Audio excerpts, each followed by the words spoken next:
Hello everyone, welcome back to the channel. आज हम इस वीडियो को शुरू कर रहे हैं चैप्टर 2 से। चैप्टर 2 बात करता है कि जो क्रिमिनल कोड्स होंगे, ठीक है, उनको किस प्रकार से बनाया जा रहा है और जो ऑफिसेस हैं वो किस प्रकार से बनाए जा रहे हैं, ठीक है। तो फर्स्ट चीज़ आ जाती है हमारा सेक्शन 6। सेक्शन 6 में बात की जा रही है क्लासेस ऑफ क्रिमिनल कोड्स के बारे में कि कितने टाइप के हमारे पास क्रिमिनल कोड्स हैं। इसमें कहा जा रहा है beside the high court and court constituted under any law. मतलब इस लॉ के अलावा कोई और एनी अदर लॉ में अगर कोई कोर्ट बता दिया गया है उसको इंक्लूड किया गया है, प्लस हाई कोर्ट को इंक्लूड किया गया है, ठीक है। तो ये दोनों तो अलग रख दो। उसके बाद क्या कहा जा रहा है इसमें वो देखिए। उसके बाद कहा जा रहा है other than this Sanhita there shall be in every state, हर एक स्टेट में ये जो फॉलोइंग टाइप्स ऑफ कोर्ट्स हैं ये रहेंगे ही रहेंगे। अभी क्या क्या है? फर्स्ट होगा कोर्ट ऑफ सेशन का, सेकंड होगा judicial magistrate first class, third होगा जुडिशियल मजिस्ट्रेट सेकंड क्लास और फोर्थ होगा एग्जीक्यूटिव मजिस्ट्रेट। तो टोटल कितने प्रकार के कोर्ट्स हैं? अगर हम केवल इसके बारे में बात करते हैं तो 1 2 3 4 चौथा, ठीक है, 4 हो गए। इसके बाद पांचवा ये, अगर कोई और अदर लॉ आ जाता है तो पांचवा ये हो गया। तो यहाँ पर 5 टाइप के कोर्ट्स हैं, ठीक है। इसके बाद आता है नेक्स्ट सेक्शन, सेक्शन 7, जिसमें बात की जा रही है टेरिटोरियल जुरिडिक्शन के बारे में। तो इसका सबसेक्शन 1 कह रहा है, देखिए, हर एक स्टेट में एक सेशन डिवीजन होगा, ठीक है। और उसमें उस सेशन डिवीजन में उस हर एक सेशन डिवीजन में इस संहिता के लिए क्या होंगे? डिस्ट्रिक्ट होंगे और डिस्ट्रिक्ट्स हो सकते हैं, मतलब एक से ज़्यादा डिस्ट्रिक्ट्स हो सकते हैं। तो इसमें क्या कहा जा रहा है कि हर एक स्टेट एक सेशन डिवीजन है, ठीक है। और हर एक स्टेट में कंसिस्ट कर सकते हैं मल्टीपल सेशन डिवीजन्स, और उन सेशन डिवीजन में कंसिस्ट करेगा क्या? डिस्ट्रिक्ट। और डिस्ट्रिक्ट हो सकता है और इसमें एस लगा दो तो मल्टीपल भी हो सकते हैं। इसमें आगे कहा जा रहा है सेकंड में, स्टेट गवर्नमेंट कंसल्ट करने के बाद हाई कोर्ट से लिमिट्स को ऑल्टर कर सकती है। मतलब कोई भी डिस्ट्रिक्ट है, ठीक है, उसकी ये लिमिट थी, हाई कोर्ट से कंसल्ट किया कि भाई इसको ना दो उसमें डिवाइड कर देते हैं, तो इसको ऑल्टर कर सकते हैं, मतलब इसका चेंज कर सकते हैं। मान लीजिए पूरे एक डिस्ट्रिक्ट थी, अब ये हो गई 2, ठीक है। नंबर्स में भी चेंज कर सकते हैं, किसके? डिस्ट्रिक्ट के और डिवीजन के। 3 में कहा जा रहा है कि जो स्टेट गवर्नमेंट है वो हाई कोर्ट से कंसल्ट करने के बाद डिवाइड कर सकती है किसी भी डिस्ट्रिक्ट को इनटू सब डिविजन्स। जैसा अभी हमने ये देखा, 2 सब डिवीजन बन गए, ठीक है। और ऑल्टर कर सकती है लिमिट्स को और नंबर्स को उन सब डिविजन्स की। इसका क्या मतलब हुआ कि सुप्रीम जो स्टेट गवर्नमेंट है उसके पास पावर है कि वो जो डिस्ट्रिक्ट हैं, ठीक है, और डिविजन्स हैं उनकी भी जो सीमा है उसको अल्टर कर सकती है, ठीक है। और जो नंबर है उसको अल्टर कर सकती है। वहीं पर इसमें कहा जा रहा है कि अगर सब डिवीजन है तो उसकी उसकी सीमा में भी अल्टर किया जा सकता है। एक डिस्ट्रिक्ट को 2 उसमें डिवाइड किया जा सकता है सब डिवीजन में। वहीं पर आगे इसमें कहा जा रहा है कि उसके नंबर्स में भी फेरबदल किया जा सकता है, मतलब नंबर्स इंक्रीज भी किए जा सकते हैं और कम भी किए जा सकते हैं। लेकिन इसको कंसल्ट करना होगा विद हाई कोर्ट। जब ये एमपी हाई कोर्ट से बात कर लेगा कि भाई ऐसा ऐसा हम करना चाहते हैं, वो कह देंगे कि हाँ आप कर सकते हो, उसके बाद ये चीज़ की जा सकती है। अब इसके बाद क्या आता है? Fourth number. इसमें कहा जा रहा है जो सेशन डिवीजन, जो डिस्ट्रिक्ट और जो सब डिवीजन एग्जिस्ट कर रहे थे इस स्टेट में इस संहिता के आने से पहले, ठीक है। अब ये संहिता कब आई है? ये संहिता आई है 1 जुलाई 2024 से इन्फोर्स हुई है, ठीक है। तो जैसे ही ये संहिता आई है तो ये समझा जाएगा कि उनको इसी के अंडर में फॉर्म किया गया था, इसी सेक्शन के अंडर में। अब ये सेक्शन कौन सा है? सेक्शन 7। इसके बाद नेक्स्ट सेक्शन आ जाता है हमारा, देखिए सेक्शन 8, जिसमें हम बात कर रहे हैं कोर्ट ऑफ सेशन के बारे में। इसमें कहा जा रहा है कि जो स्टेट गवर्नमेंट है वो इस्टेब्लिश कर सकती है कोर्ट ऑफ सेशन को हर एक सेशन डिवीज़न के लिए। मान लीजिए स्टेट में 10 सेशन डिवीज़न है, तो स्टेट गवर्नमेंट चाहे तो 10 कोर्ट ऑफ सेशन वहाँ पर इस्टेब्लिश कर सकती है, या अगर ज़रूरत लगती है तो ज़्यादा भी कर सकती है, ठीक है। इसके बाद सेकंड में कहा जाता है कि हर एक सेक्शन डिवीज़न प्रिसाइड ओवर किया जाएगा, मतलब उसमें जो जज होगा वो उसको प्रिसाइड ओवर करेगा और उस जज का अपॉइंटमेंट किया जाएगा by the high court.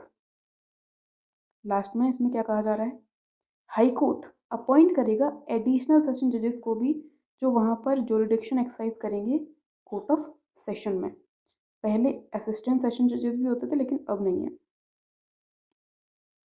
Next कहा जा रहा है कि जो सेशन जज होगा वन सेशन डिवीजन का, मतलब मान लीजिए ये एक सेशन डिवीजन, यहाँ का कोई सेशन जज है, इस पर्टिकुलर पर्सन को हाई कोर्ट अपॉइंट कर सकता है एज अ एडिशनल सेशन जज फॉर अदर डिवीजन, ठीक है।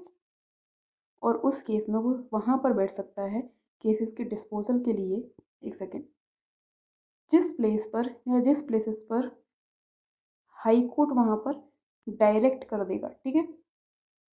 नेक्स्ट कहा जा रहा है 5 में, जब सेशन जज का ऑफिस वेकेंट होता है तो वहाँ पर अरेंजमेंट किया जाएगा बाय द हाई कोर्ट जो अर्जेंट एप्लीकेशंस आती हैं उनके डिस्पोजल के लिए, जो कि कोर्ट ऑफ सेशन के सामने पेंडिंग चल रही है, ठीक है। किसके द्वारा डिस्पोज किया जाएगा इसको, एडिशनल सेशन जज के द्वारा। और यदि वहाँ पर कोई भी एडिशनल सेशन जज नहीं है तो चीफ जुडिशियल मजिस्ट्रेट के द्वारा। और वो हर एक जज और मजिस्ट्रेट जिसके पास जुरिडिक्शन होगा उन एप्लीकेशन से डील करने का, उनके द्वारा।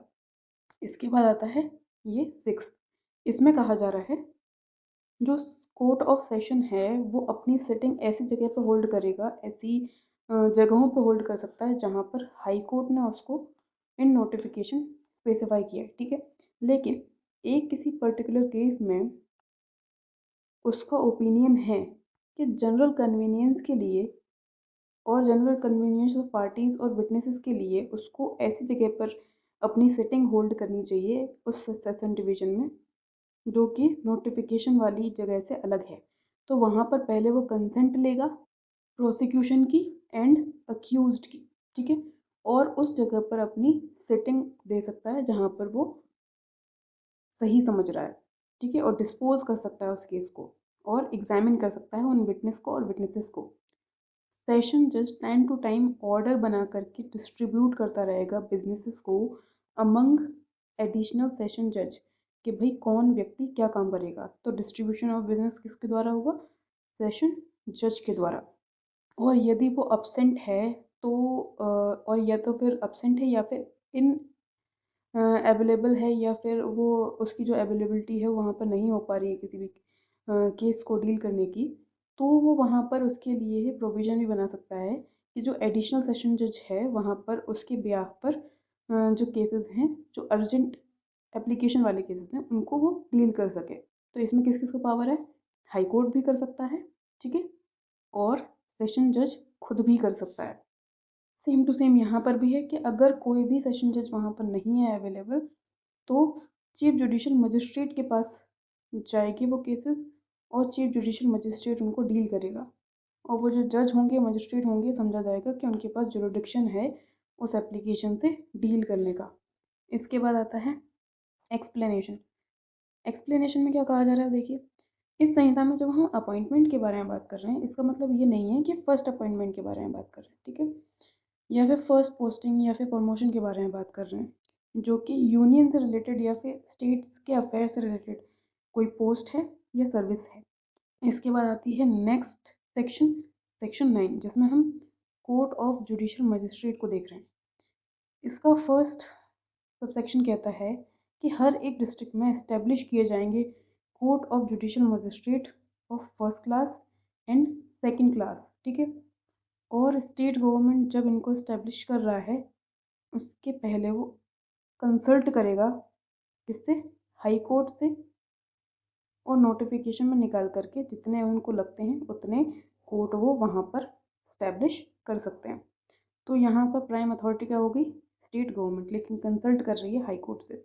उसके बाद ये कोर्ट जो है जुडिशियल मजिस्ट्रेट फर्स्ट क्लास और जुडिशियल मजिस्ट्रेट सेकंड क्लास वहाँ पर स्टैब्लिश किए जा रहे हैं। प्रोवाइजो में कहा जा रहा है कि जो स्टेट गवर्नमेंट है, ठीक है, वो कंसल्ट करने के बाद हाई कोर्ट से फॉर एनी लोकल एरिया या ऐसी लोकल जगह के लिए ऐसे स्पेशल कोर्ट्स, ठीक है, जो कि जुडिशियल मजिस्ट्रेट फर्स्ट क्लास के सेकंड क्लास के हो सकते हैं, किसी भी ऐसे पर्टिकुलर केस को या पर्टिकुलर क्लासेस ऑफ केस को, कि अगर पॉक्सो से रिलेटेड जो भी एक पर्टिकुलर मजिस्ट्रेट ही डील करेगा इससे रिलेटेड, जैसे ये फिक्स रहता है ना, वैसे ही यहाँ पर भी फिक्स किया जा सकता है किसी भी पर्टिकुलर एरिया के लिए, ठीक है, और उसी मजिस्ट्रेट को उस लोकल एरिया पर जुरिडिक्शन होगा उन केसेस को या फिर क्लासेस ऑफ केसेस को ट्राई करने के लिए, ठीक है, जहाँ पर special court of judicial magistrate establish किया गया है। जो प्रिसाइडिंग ऑफिसर होगा इनका, उसको अपॉइंट किया जाएगा by the high court. Third में कहा जा रहा है जब भी हाई कोर्ट को ऐसा अप्रोप्रिएट लगता है तो क्या कर सकता है, कन्फर कर सकता है powers judicial magistrate first class की और जुडिशियल मजिस्ट्रेट सेकंड क्लास की ऐसे किसी भी मेंबर पर जो कि जुडिशियल सर्विसेज ऑफ स्टेट का मेंबर है, टू फंक्शन एज द जज ऑफ सिविल कोर्ट। मतलब जो एज अ मजिस्ट्रेट काम कर रहा था, आप उसको सिविल जज बना सकते हो, जो होना चाहिए मेंबर ऑफ जुडिशियल सर्विसेज, ठीक है। तो आपने भी आमतौर पर देखा होगा कि एक ही व्यक्ति क्रिमिनल मैटर्स भी देख रहा होता है, वही सिविल भी देख रहा होता है। तो क्रिमिनल साइड पे वो मजिस्ट्रेट बन जाता है और सिविल साइड पे वो सिविल जज बन जाता है।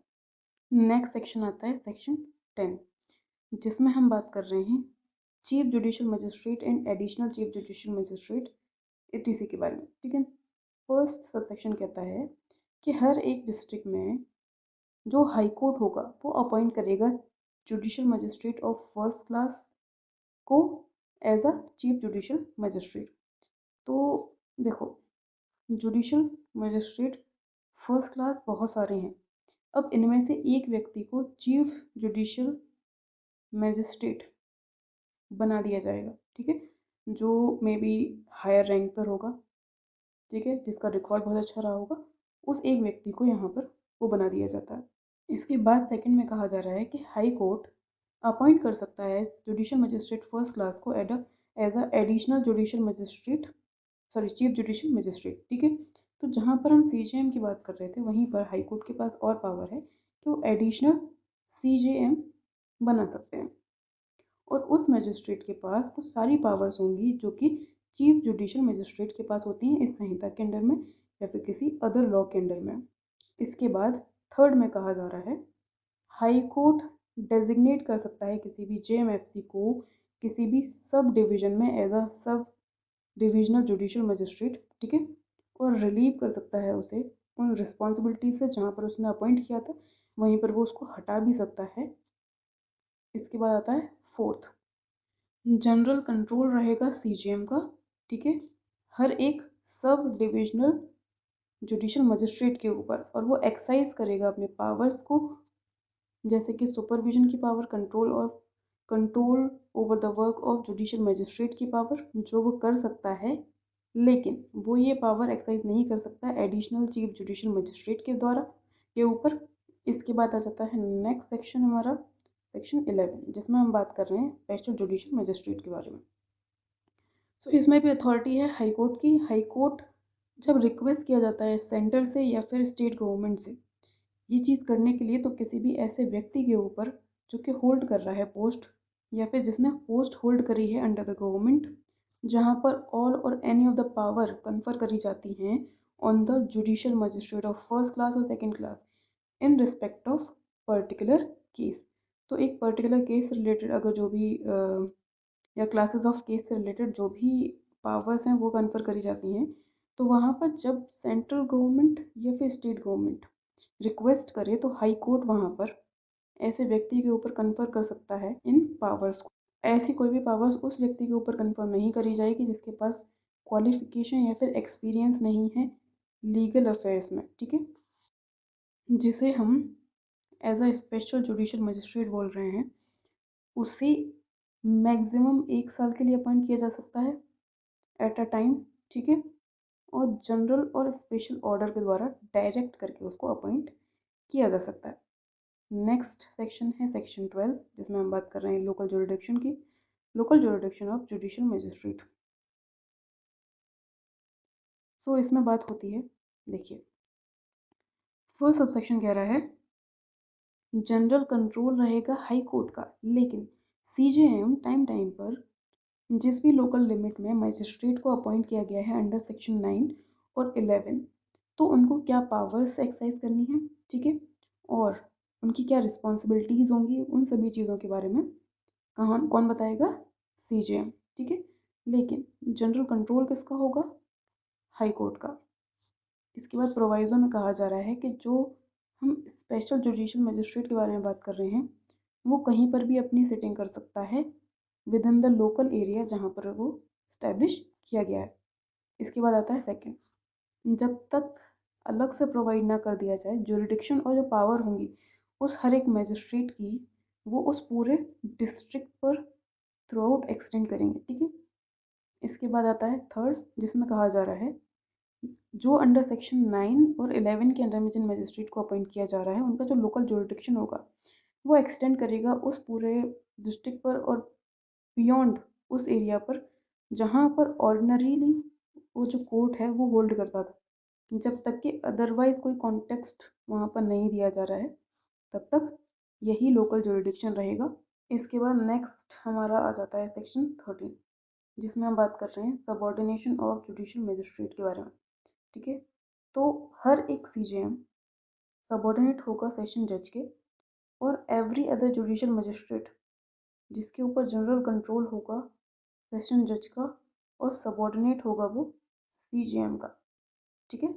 इसके बाद सेकंड में कहा जा रहा है कि जो सीजेएम है वो टाइम टू टाइम रूल बना करके स्पेशल ऑर्डर दे करके जो कि इस संहिता के कंसिस्टेंट होना चाहिए, इनकंसिस्टेंट नहीं होना चाहिए, ठीक है, डिस्ट्रीब्यूट कर सकता है बिजनेस कि कौन व्यक्ति क्या काम करेगा, ठीक है, कौन व्यक्ति कौन से केसेस संभालेगा जो उसके सबऑर्डिनेट हैं उन जजेस को, उन मजिस्ट्रेट्स को, तो कौन करेगा, सीजेएम। सो इस वीडियो में हमने जुडिशियल मजिस्ट्रेट से रिलेटेड सारी चीज़ें पढ़ ली हैं। इसके बाद हम एग्जीक्यूटिव मजिस्ट्रेट्स को देखने वाले हैं। आपको ये वीडियो कैसा लगा है बताइएगा, और अगर कोई डाउट है या कोई क्वेश्चन है वो आप कमेंट सेक्शन में पुट कर सकते हैं, और बताइए कि आपको कैसा लगा है कमेंट में।